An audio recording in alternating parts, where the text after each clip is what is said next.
kalau kita memang serius mau reformasi Polri, saya kira itu harus dimulai dari pembebasan Del Pedro dan kawan-kawan. Saya nggak tanggung kalau telinganya makin panas nanti.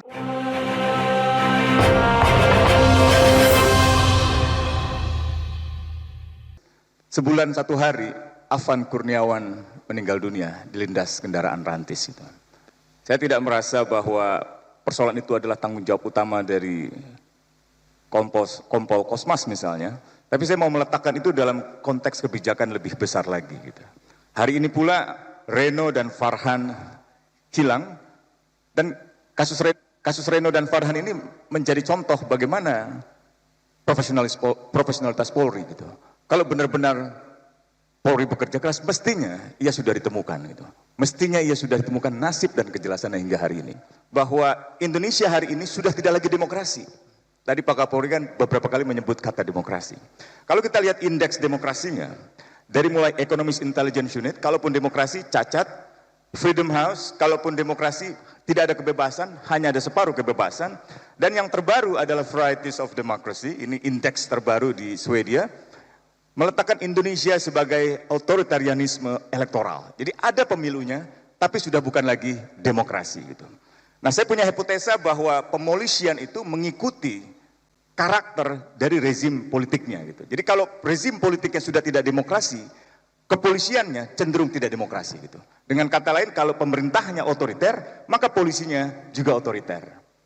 Nah, selain indeks-indeks ini, para pengamat, para analis ya di berbagai kampus belum lama ini menilai kondisi politik Indonesia dengan satu kesimpulan, yaitu terjadinya kebangkitan otoritarianisme. Authoritarianism revival. Ada banyak sebabnya yang saya tidak bisa uraikan panjang lebar, tapi yang pertama adalah korupsi. Tentu kalau bicara kepolisian, ya korupsi di kepolisian. Yang kedua, kekakuan politik. Kekakuan politik ini kekakuan cara pandang.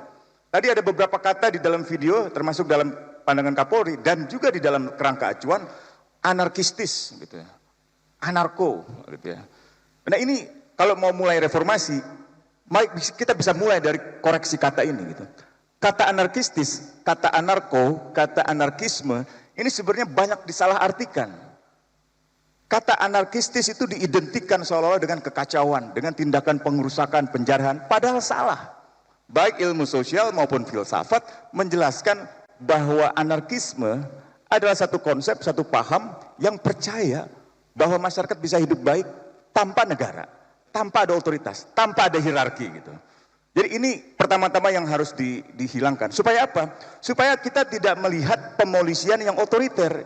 Bentuknya adalah penyitaan buku.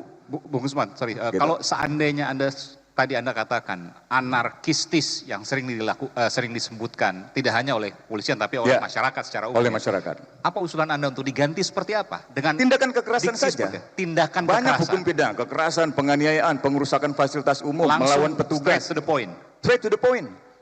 Jadi lebih deskriptif, lebih jelas pada tindakan . Efeknya kalau masih menggunakan anarkistis apa? Jadi pemolisian politik. Pemolisiannya menjadi pemolisian politik, pemolisian yang hanya ada di negara-negara otoriter.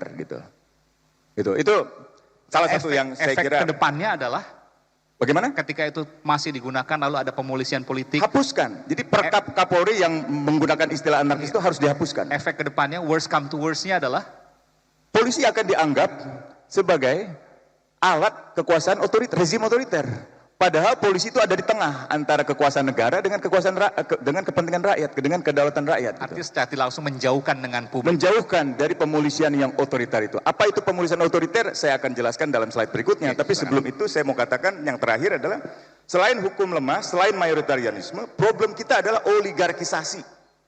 Oligarkisasi ini satu proses pengendalian ekonomi lewat institusi-institusi negara melalui pengaruh dari segelintir orang yang memiliki kekayaan material luar biasa. Yang di dalam kasus kepolisian ada banyak, termasuk dalam konteks penyediaan alat-alat atau dalam konteks Pegasus misalnya.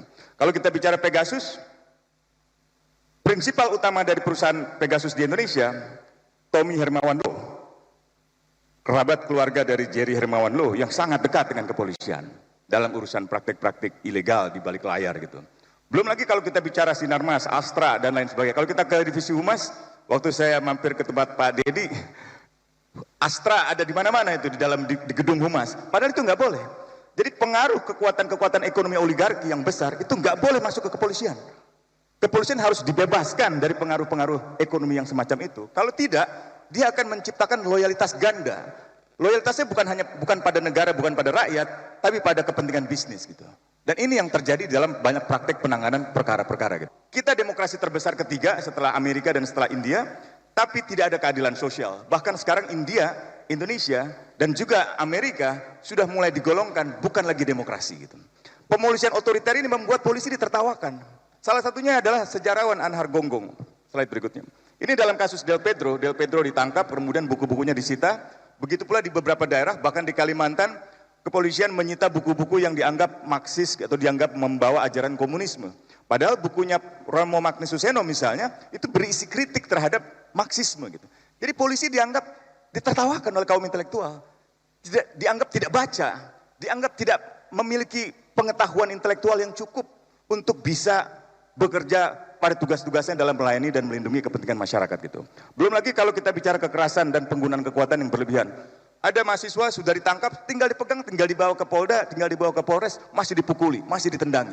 Itu untuk apa gitu? Apalagi kalau kita lihat ukuran badannya polisi dengan para demonstran, jauh gitu. Jadi tidak perlu sampai ada tindakan-tindakan eksesif gitu.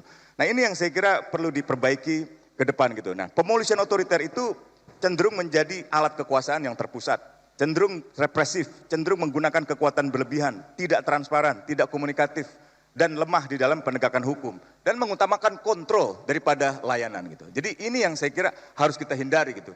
Dengan cara apa? Dengan membangun pemolisian yang demokratis, pemolisian yang lebih humanis.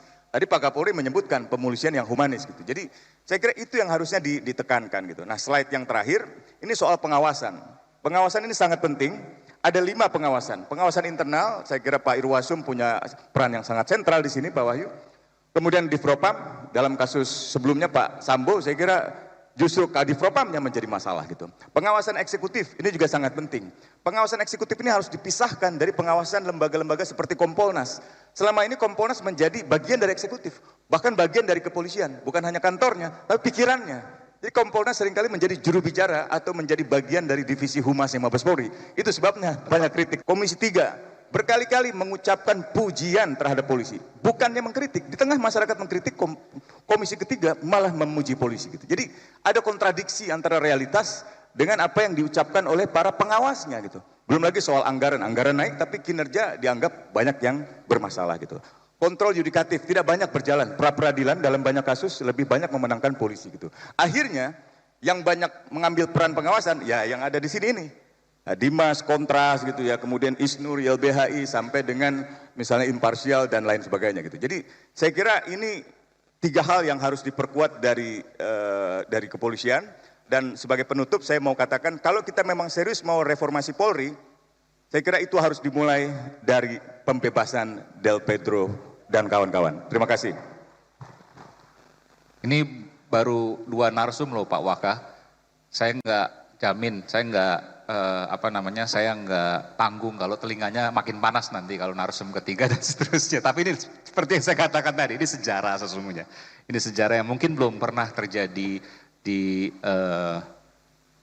lingkup kepolisian ya, bayangkan.